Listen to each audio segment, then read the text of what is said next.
নমস্কার, স্কিল বাংলা চ্যানেলে আপনাদের সকলকে স্বাগত জানাই। আপনারা লাস্ট দুদিনে নিউজ চ্যানেলগুলোতে দেখে নিয়েছেন যে পাকিস্তান থেকে আলাদা হয়ে বালুচিস্তান প্রদেশ স্বাধীনতা ঘোষণা করেছে এবং আপনারা অনেকেই বিভিন্ন জায়গায় কমেন্ট করছিলেন যে স্যার এটা নিয়ে আপনি ভিডিও করুন। তো এক এক করে আমি প্রত্যেকটা বিষয়ই আসব। তার আগে লাস্ট দুদিন ভিডিও দিতে পারিনি, ক্ষমা চেয়ে নিচ্ছি। আমি একটা শর্টস ভিডিও এই চ্যানেলের শর্টস যে সেগমেন্ট সেখানে আপলোডও করে দিয়েছিলাম। বাড়িতে যেহেতু রথের পুজো ছিল সেই জন্য দুদিন ছুটি নিয়ে একদম পুজোর কাজেই ছিলাম। আজ থেকে আবার নিয়মিত ভিডিও এই চ্যানেলে আসতে শুরু করবে। আজকের ভিডিওটা সময় হয়তো খুব ছোট হবে, আমাকে খুব দ্রুত এগোতে হবে কারণ 3টে থেকে আমার একটা ক্লাস আছে আর আমি এখন ভিডিওটা রেকর্ড করছি 2:40 বাজে, তো 20 মিনিটে শেষ করার টার্গেট নিচ্ছি।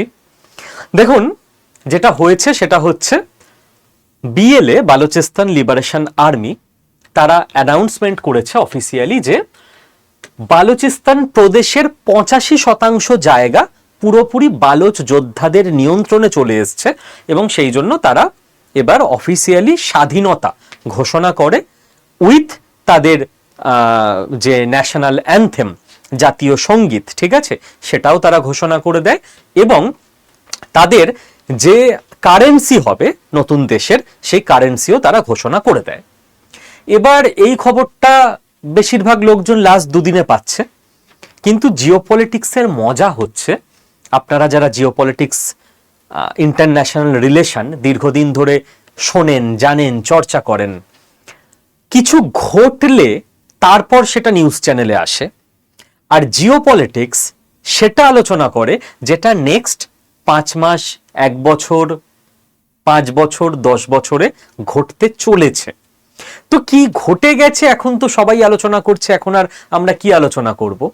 যখন জিনিসটা ঘটেনি, যখন প্রসেসিং এ ছিল, আমরা সেই সময় পুরো জিনিসটাকে ডিকোড করে বলে দিয়েছিলাম। দেখুন, আমি নতুনদের জন্য দেখিয়ে দিই, পুরনোরা তো জানবেনই। আমি জাস্ট এখানে লিখেছি স্কিল বাংলা বালুচিস্তান, যে স্কিল বাংলার বালুচিস্তানের ভিডিওগুলো যাতে চলে আসে ইউটিউবে। 5 মাস আগেই জিনিসটা দেখিয়ে দিয়েছিলাম যে পাকিস্তান সেনাবাহিনীর ওপর বিএল এর ধামাকাদার আক্রমণ। 1 বছর আগে ভিডিও এখানে আমরা ডিকোড করেছিলাম যে বালুচিস্তান ও পিওকেতে খেলা শুরু। পিওকে এখন দেখতে পাচ্ছেন কি হচ্ছে, বালুচিস্তানও দেখে নিলেন। টাইম লাগে জিনিসগুলো করতে, রাতারাতি তো হয় না।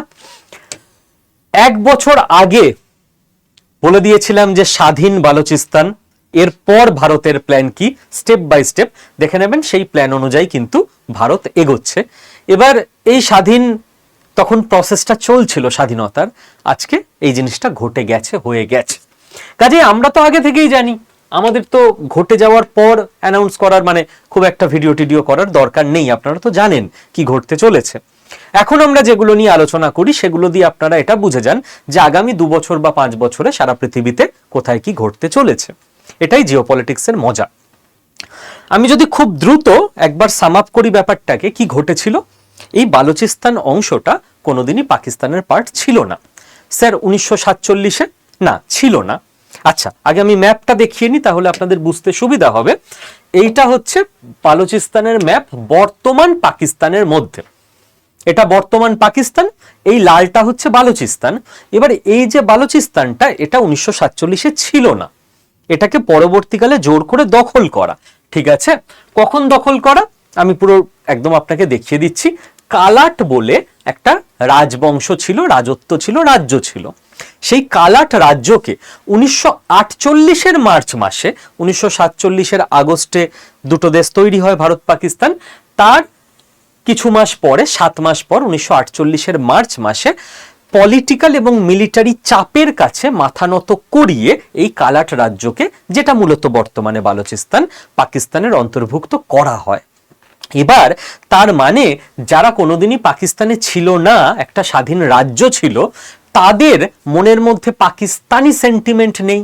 তারা প্রথম থেকেই এটা বুঝে নিয়েছে যে আমাদের জোর করে এই দেশটা দখল করে নিল, সেই রাগ তাদের মধ্যে ছিল। নেক্সট, এবার রাগ থাকলেও যদি পাকিস্তান ভালো ব্যবহার করত, আস্তে আস্তে তারা পাকিস্তানি হয়ে যেত। কিন্তু পাকিস্তান তো পাকিস্তান, যারা সবসময় ভাবে ভাগ করব, ভারতের মধ্যে থাকবো না, তো তারা অন্য কাউকেও দখল করলে না সেখানেও মনের মধ্যে একটা বিভাজনের চিন্তা ভাবনা থাকেই। আপনি দেখবেন গুন্ডা মস্তান এরা নিজেরাই গ্যাংয়ের মধ্যে মারামারি করে মরে, কারণ এদের তো ইন্টেন্ট ভালো না। 2 বছর 5 বছরের জন্য কিছু বাজে লোক এক জায়গায় আসতে পারে, তারপর তারা নিজেরাই মারামারি করে মরবে, হতে বাধ্য। তো যাদের ইন্টেন্ট ভালো না, যারা ভারতে থাকেনি, তারা আবার কালাট বলে রাজ্যটাকে আপন করে কোনোদিন নিতে পারে? কোনোদিন পারবে না।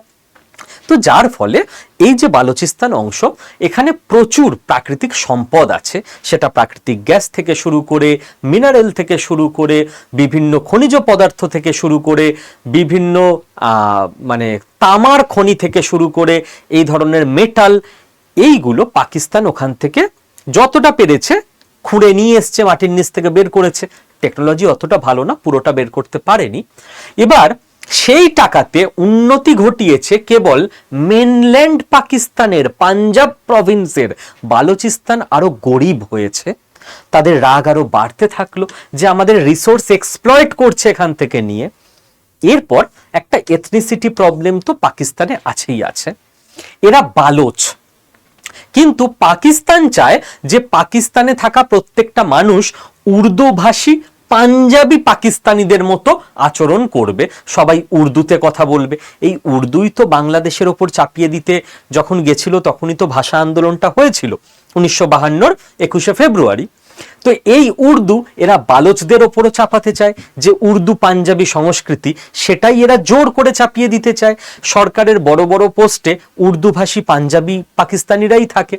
তো এথনিসিটির দিক থেকেও বালুচরা ফিল করে যে না, আমাদেরকে এরা না সেকেন্ড ক্লাস নাগরিকের মতো করে রেখে দিয়েছে দখল করে নিয়ে, তো আমাদেরকে আলাদা হতে হবে। এবং যখন এরা নিজেদের অধিকারের জন্য আন্দোলন ইত্যাদি করতে শুরু করে, বিভৎস ব্রুটাল ক্র্যাকডাউন পাকিস্তান সরকারের তরফ থেকে করা হয়। অর্থাৎ গুম খুন, অকারণে দোষ না থাকা সত্ত্বেও কেস দিয়ে জেলে রেখে দেওয়া, বিচার না করে এনকাউন্টার করে মেরে দেওয়া, ফ্যামিলি শুদ্ধ মেরে দেওয়া, বালোচ মেয়েদেরকে গণধর্ষণ করা, বাচ্চাদেরকেও রেহাই না দেওয়া, তাদেরকেও প্রাণে মেরে দেওয়া। যখন একটা জাতির প্রতি সরকারের তরফ থেকে এই ধরনের ব্রুটাল ক্র্যাকডাউন নেমে আসে, তখন ওই জাতিটার কাছে আর কোনো অপশন থাকে না, ওদের দেওয়ালে পিঠ ঠেকে যায় যে মরবো তো এমনি, তো মেরে মরবো। এবং সেই জন্যই আজকে যে বারুদটা জমেছিল সেখানে বিস্ফোরণটা হচ্ছে। আপনি দেখুন, ভারতও কিন্তু আস্তে আস্তে অনেকগুলো স্বাধীন রাষ্ট্রকে বা রাজ্যকে নিজের মধ্যে মার্জ করেছে। যেমন গোয়া ভারতে ছিল না, মার্জ হয়েছে। যেমন হায়দ্রাবাদ ভারতে ছিল না, স্বাধীনতার সময় মার্জ হয়েছে। যেমন সিকিম ভারতে ছিল না, মার্জ হয়েছে। আজকে একজন গোয়া, হায়দ্রাবাদ, সিকিমের মানুষ, তার মনের মধ্যে কোথাও কি ভারত বিরোধিতা আছে? নেই, কারণ ভারতবাসী তারা সবসময় সবাইকে নিয়ে চলে। কাজেই যারা নতুন এসছে তাদেরকেও বুকে জড়িয়ে নিয়েছে যে আমার ট্যাক্সের টাকায় এরও যাতে উন্নতি হয়। এরকম না যে গোয়া থেকে খালি টাকা কালেক্ট করব আর অন্য রাজ্যের উন্নতি করব, গোয়ার উন্নতি করব না। এরকমটা হলে তাদের মধ্যেও বিচ্ছিন্নতাবাদ থাকতো। আজকে তো নেই ভারতে, এটা মেন্টালিটির জন্য। এবার হ্যাঁ, এই যে বালুচিস্তানে যেটা হচ্ছে, মানুষের মধ্যে রাগ থাকে, কিন্তু সেই রাগটাকে বিপ্লবে পরিবর্তন করতে, একটা দেশের জন্ম দিতে অনেক কিছু সিস্টেমেটিক অ্যাপ্রোচ লাগে। মানুষের মধ্যে রাগ থাকলেই হয় না। এবং সেই জন্য আমি এখন আর তো নাম বলি না, আগে বলতাম, নির্দিষ্ট জায়গা থেকে নিষেধ এসছে, তো তাদের সঙ্গে আলোচনা করেই আমি নাম বলি না। এক্স এজেন্সি, আপনারা যারা মোটামুটি জিওপলিটিক্স বোঝেন তারা বুঝে যাবেন এটা কোন এজেন্সি। তারা কি করেছে, লাস্ট কিছু বছর ধরে, 15-20 বছর ধরে বালুচিস্তানে একটু একটু করে প্রথমে লিডার তৈরি করেছে। লিডার তৈরি করা রাতারাতির কাজ নয়, লিডারের মধ্যে অনেক ক্যারেক্টারিস্টিক্স থাকতে হয়। একটা লিডার তৈরি করতে কয়েক দশক লেগে যায়, যারা নেতৃত্ব দেবে সামনে থেকে। তারপরে যখন লিডার তৈরি হয়ে গেল না, তো রাগগুলোকে একটা জায়গায় স্ট্রিমলাইন করার লোক তৈরি হয়ে গেল বালুচিস্তানের মাটিতে। ইন্টারন্যাশনাল স্টেজে, আন্তর্জাতিক মঞ্চে বালুচিস্তানের যে কনসেপ্ট, সেটাকে মান্যতা দেওয়ার জন্য বিভিন্ন দেশে বিভিন্ন অর্গানাইজেশনের সঙ্গে এক্স এজেন্সি দিনের পর দিন কাজ করে গেছে, যাতে সারা পৃথিবী জানতে পারে। কারণ যখন স্বাধীন দেশ হবে, প্রত্যেকটা দেশের সমর্থন দরকার হবে, স্বীকৃতি দরকার হবে, তো সেই কাজগুলো গুছিয়ে চলতে হয়, আবেগে কাজ করলে লাভ হয় না। ট্রেনিং দেওয়া হয়েছে বালুচিস্তান লিবারেশন আর্মির ফাইটারদের যে কিভাবে পাকিস্তানি আর্মির সঙ্গে লড়তে হবে, এবং ফাইন্যান্সিং করা হয়েছে বালুচিস্তান লিবারেশন আর্মিকে, যাতে ওদের লড়ার রসদ কম না পড়ে, যাতে টাকা পয়সার অভাব না হয়, এবং সেই ফাইন্যান্সিংটা এতটা সূক্ষ্মভাবে করতে হয় যেন কোনোভাবে এখানে এক্স এজেন্সির নাম চলে না আসে। তো কত হাত ঘুরিয়ে টাকাটা পাঠাতে হয়, চিন্তা ভাবনার বাইরে, ঠান্ডা মাথার কাজ, কমেন্ট সেকশনে রক্ত গরম করা কথা বলার কাজ নয়। এবং বালুচিস্তান লিবারেশন আর্মিকে এক্স এজেন্সি সর্বদা একদম Real time input, intelligence, satellite ছবি প্রোভাইড করতে থাকে, প্রোভাইড করছে বলে আমরা মনে করতে পারি, যাতে করে বালুচিস্তান লিবারেশন আর্মিরা অল টাইম পাকিস্তানি আর্মির মুভমেন্ট সম্পর্কে সচেতন হতে পারে। এরপর এই যে এক্স এজেন্সি, এরা যেমন কাজকর্ম করছে, এদের আরো অনেক কাজ।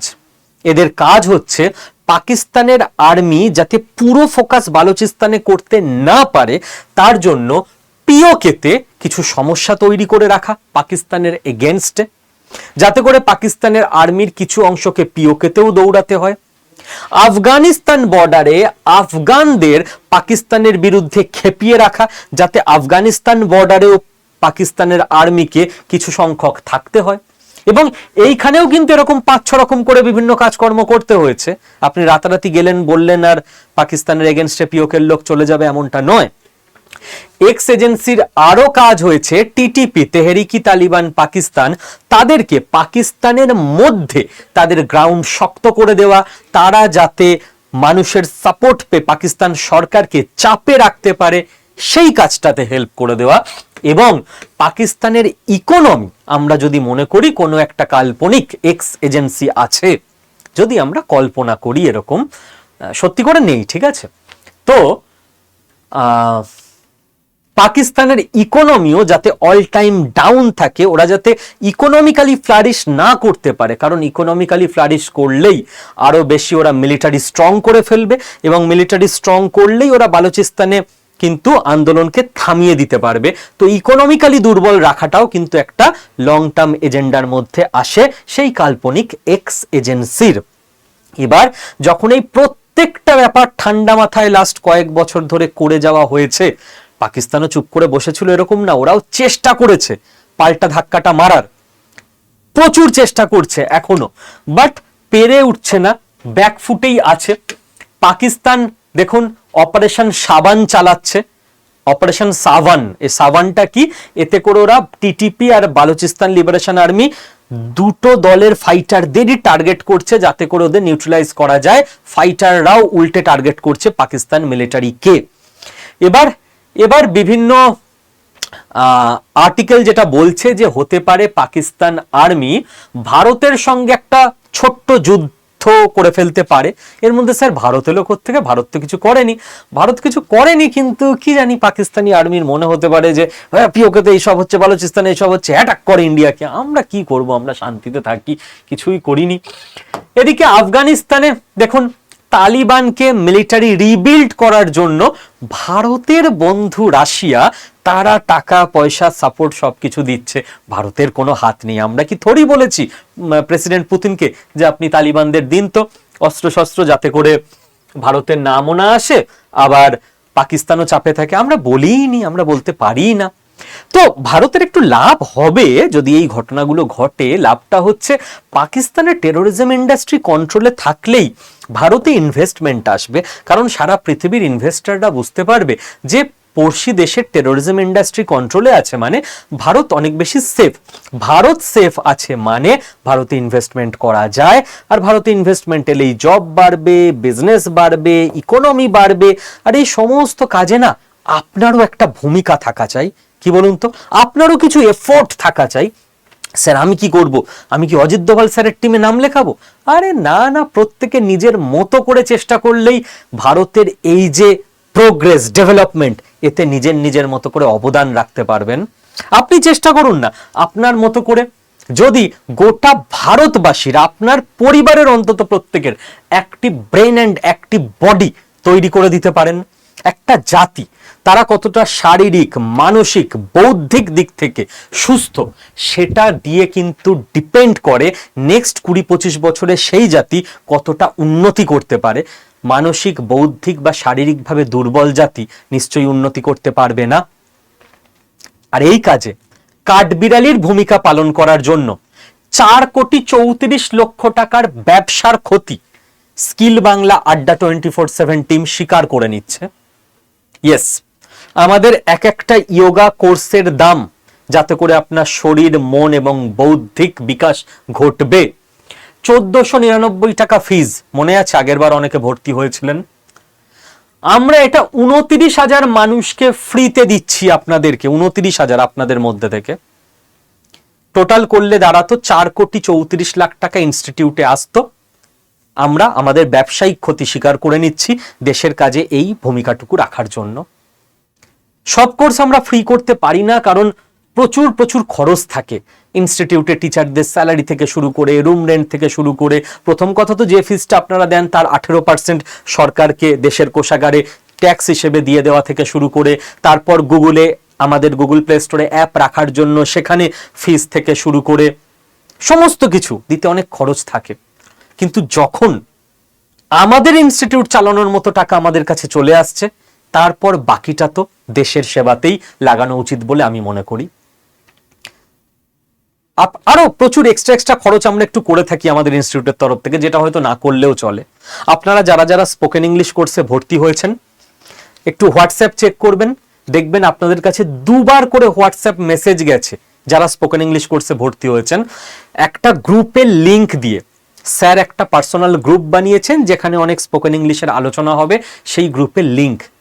এই যে একসঙ্গে তো বহু মানুষকে মেসেজ পাঠাতে হয়েছে, কেউ তো ম্যানুয়ালি করেনি, একটা সফটওয়্যার ইউজ করে, এতেও খরচ। আমরা বলি হোক খরচ, বাট সাপোর্ট, ভর্তি হওয়ার পর হ্যান্ড হোল্ডিং, সবাই যাতে আমাদের গ্রুপের লিঙ্কটা পেয়ে যায় যারা ভর্তি হয়েছেন স্পোকেন ইংলিশ কোর্সে, সেটা যেন আমরা দিতে পারি। তো এই সমস্ত প্রচুর খরচ থাকে ইনস্টিটিউট চালাতে। যাই হোক, এই 29,000 লাকি পার্সন এরা কারা? যাদেরকে 21শে জুলাই থেকে আমাদের ইয়োগা কোর্স হবে, সম্পূর্ণ ফ্রি অফ কস্ট। মঙ্গল, বৃহস্পতি, শনি রাত 8টা থেকে 9:45। ঠিক আছে, রাতের দিকে রাখা হয়েছে যাতে সবাই ফাঁকা থাকেন। 1 ঘন্টার না, 1.25 ঘন্টার ক্লাস কোথাও কেউ দেবে না। এবং লাইভ তাও যারা মিস করে যাবেন তাদের জন্য রেকর্ডেড ক্লাস থাকবে। এই 29,000 স্টুডেন্ট তারা যারা 2025 সালের আগস্ট থেকে শুরু করে 2026 সালের জুন মাস পর্যন্ত স্কিল বাংলার কোনো কোর্সে ছিলেন। AI, digital marketing, next gen business accounting, exam counsellor, content creator, stock market, এই সমস্ত কোর্সের কোনো একটাতে যদি আপনি থাকেন, আপনার আড্ডা 24/7 অ্যাপ ফোনে এখনই ওপেন করুন। ওপেন করে দেখে নিন, মাই কন্টেন্ট সেকশনে ক্লিক করুন। ক্লিক করার পর দেখবেন কমপ্লিট রিসেট বলে একটা ব্যাচ আপনি দেখতে পাচ্ছেন। একটু ভিউ অল কন্টেন্ট বা ওপর নিচ করে নেবেন, 2 মিনিট অ্যাপটাকে ঘেঁটে নেবেন, তারপর বলবেন পাইনি। ঠিক আছে, কমপ্লিট রিসেট, এটা যোগা ব্যাচের নাম। এখানে লাইভ ক্লাসে ক্লিক করলেই আপনি 21শে জুলাই রাত 8টায় লাইভে জয়েন করতে পারবেন। প্রত্যেক মঙ্গল, বৃহস্পতি, শনি রাত 8টা থেকে ক্লাস হবে। ক্লাস হয়ে যাওয়ার পর ওইখানেই আবার রেকর্ডেডটা চলে আসবে, আপনি যখন ইচ্ছা রেকর্ডেডটাও দেখে নিতে পারবেন। ঠিক আছে, তারপরও যারা ক্লাস খুঁজে পাবেন না, যারা পেয়ে গেলেন কমেন্টে জানাবেন, এটা সম্পূর্ণ ফ্রি। এই চ্যানেলে শর্ট সেগমেন্টে স্ক্রিন রেকর্ড করে একটা কি করে ক্লাসে জয়েন করবেন সেটারও শর্টস দিয়ে দেবো। স্পোকেন ইংলিশ ব্যাচের এরকম 2খানা শর্টস দিয়েছি, ওই শর্টসগুলোর ভিউ হয় না, লোকে দেখে না, কিন্তু অন্য ভিডিওতে এসে অনেকে কমেন্ট করেন আমি তো পাইনি, আমি টাকা দিয়ে ভর্তি হয়েছি। আমি এই সমস্ত অভিযোগ আমার মাথায় নেব এবং যতক্ষণ সম্ভব হয়ে যাবে আমার পক্ষে আমি এইভাবে বোঝাতে থাকবো যে ঠিক আছে, তাও বুঝতে পারেননি, আমি আবার বোঝাবো, আমি আবার স্ক্রিন রেকর্ড দিয়ে দেবো এই চ্যানেলের শর্ট সেগমেন্টে, দয়া করে ওইটুকু একটু দেখে নেবেন, পুরোটা ক্ল্যারিটি চলে আসবে। পেয়ে গেলে অবশ্যই জানাবেন, না পেলে একটু 1.5-2 মিনিট ঘাঁটবেন অ্যাপে, নিশ্চয়ই পেয়ে যাবেন।